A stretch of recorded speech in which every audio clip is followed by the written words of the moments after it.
नमस्कार, मी प्रतीक्षा. DNA मराठीमध्ये आपलं स्वागत.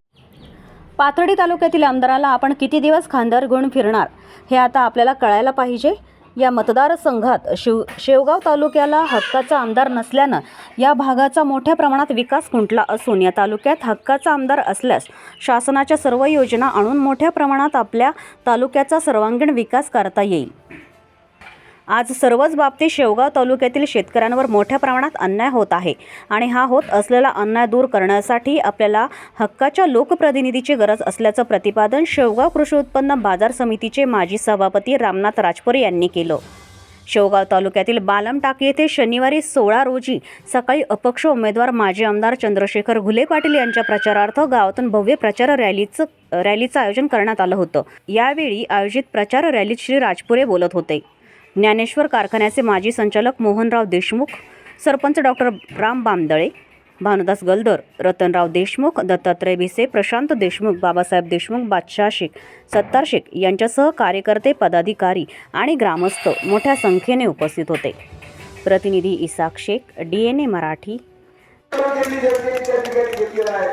त्यामुळे निश्चितपणे तुम्हाला माहिती सांगतो, फक्त शेवगाव तालुक्यावर भिस्त आपली जास्तीत जास्त सहकार्य, जास्तीत जास्त मतदान चंद्रशेखर घुले पाटील साहेबांना झालं पाहिजे. ज्यांनी धार्मिक कार्यक्रम असो, शैक्षणिक कार्यक्रम असो, सामाजिक कार्यक्रम असो, या ठिकाणी आपल्याला सहभाग घेऊन या ठिकाणी सहकार्य केलेलं आहे. मी सर्व आमची भजनी मंडळी, सर्व गावातील ग्रामस्थ, वडीलधारी मंडळी या ठिकाणी विनंती करतो. आता बाजार पाथर्डी बैलाचं कवर खांद्यावर घ्यायचे. आपले खांदे दुखायला लागले. आता किती दिवस खांद्यावर घेऊन फिरायचं त्यांना. आता यावेळेस शेवगाव तालुक्याचं, आपला शेवगाव तालुक्याचा हक्काचा आमदार झाला पाहिजे. म्हणजे पुढच्या वेळेस आपल्याला या ठिकाणी ज्या शासनाच्या योजना आहेत, विम्यासारखा विषय, आज शेतकऱ्याला नगर जिल्ह्यात सर्वात कमी कोणत्या तालुक्याला विमा भेटला असेल तर तो शेवगाव तालुक्याला भेटलेला आहे. या ठिकाणी आपण जर पाहिलं तर पाथर्डीला 90,000, नेवासेला 90 कोटी, नेवासेला 100 कोटी, संगमनेर 128 कोटी आणि आपला जिरायत तालुका असताना सुद्धा आपल्या तालुक्यावर फार मोठा अन्याय झालेला आहे. आपल्या शेतकऱ्यावर खूप मोठा अन्याय झालेला आहे.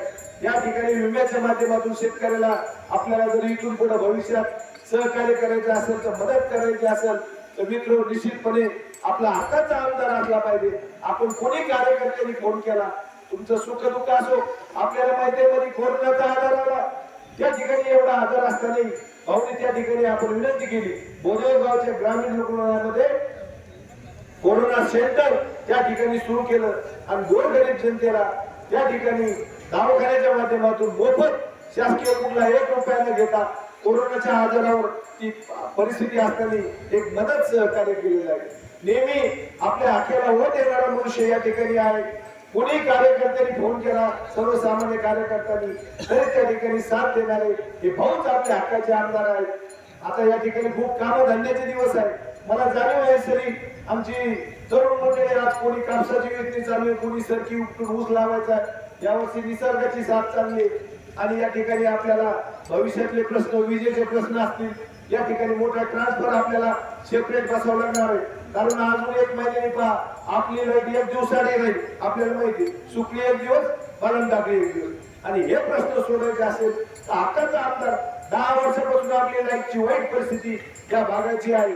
तेव्हा या सर्व गोष्टीवर जर मात करायचं असेल तर निश्चितपणे मी सर्वांना आग्रहाची विनंती करतो. आमचे सर्व भजनी मंडळी असतील, सर्व ग्रामस्थ असतील, सर्व तरुण असतील, एवढ्या वेळेस आपल्या शेवगाव तालुक्याचा हक्काचा आमदार करा. कारण 25-30 वर्ष पाथर्डी तालुक्याचा आमदार झालेला आहे.